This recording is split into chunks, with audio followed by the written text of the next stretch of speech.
กำเหมือนละบ่ได้ดอกเจ้าเห็นน้ำบ่แช่ในจอกเอาเกลือลงกำหนึ่งแต่เกลือมันก็หายไปแต่ว่าเกลือมันบ่จางหายมันก็อยู่ในจอกหั่นล่ะแต่มันบ่หายแต่ว่าเฮาล้างจิตตัวเองให้มันขาวขึ้นให้มันผ่องขึ้นให้มันใสขึ้นด้วยรักษาศีลบำเพ็ญเพียรภาวนา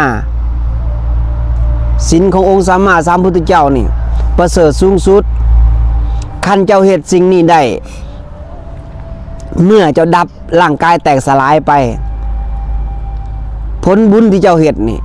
คันจิตใจจะเบาบางจะไปสู่สุคติได้พ่อใหญ่เด้ถ้าเกิดเจ้าบ่เฮ็ดนี่เจ้าอยู่สิกินเหล้ากินเบียร์เมาไปมีแต่หาความทุกข์ใส่ตัวเองเรื่อยๆคู่มือมันก็ความมองเสาเกิดขึ้นเวลาเฮาร่างกายแตกสลายเฮาสิไปนรกเด้คนคู่มือนี่มันบ่เข้าสู่ศีลสู่ธรรมบ่ฮู้จักศีลจักธรรมเนาะในวันค้าขายอยู่นี้นะผู้หนึ่งขี่บิโก้มาแล้วผู้หนึ่งมาแล้วมาแย่มาแทงอยู่ฮะมาชวนกินชวนอย่างอยู่ฮะกระสร้างเขาก็บอกร่างกายนี่เด้อคันเจ้าใส่แบบบ่ประมาทบ่ใส่ทรมานมันเกินไปมันก็อยู่ในเฮาเฮิงแต่เจ้าใส่มันหลายมันก็อยู่ในเฮาว่ามันก็อยู่ในเฮาน้อยเดียวแล้วจนมันก็แตกสลายมันก็ตายนะเพราะว่าเครื่องเหน่าของเหม็นน่ะเห็นบ่ตับเป็นตับแข็งเลือดมันบ่แล่นเข้ามันก็ตายได้มันใหม่แต่ละมือแม่นบ่ร่างกายมันก็โซดโซมผมก็งอก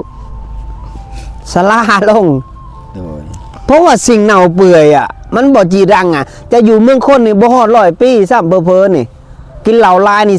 40 50ก็ตายแหละแม่นบ่นี่ก็70 80ก็ตายแหละอันนี้ก็50 ปลายได้นี่50 ปลายผมงอกปานนี่40 ปลาย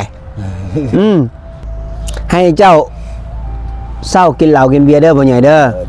เศร้ากินเหล้ากินเบียร์และเจ้าสิค้าขายมีเมตตาผมวิหารสีรักษาศีลบำเพ็ญเพียรภาวนาเจริญสติให้เจ้ามีสติทุกก้าวย่างต่อไปนี่เจ้าต้องตื่นจากนอนได้แล้วเพราะว่าต่อไปเจ้าสิตายได้เห็นบ่นี่วินาทีภาษานี่เห็นบ่แต่ละศพนี่ตายหมดแม่นบ่มีไผรอดจากความตายแต่ก่อนสิตายนี่เฮาต้องรักษาศีลบำเพ็ญเพียรภาวนาได้พ่อใหญ่เศร้ากินเหล้าเศร้ามวนค้าขายก็เบิ่งลมหายใจรักษาศีลบำเพ็ญเพียรภาวนาสตินี่สิเฮ็ดให้เฮามีปัญญาเห็นความจริงว่าในโลกนี้มันบ่เที่ยงเกิดมาแล้วต้องตาย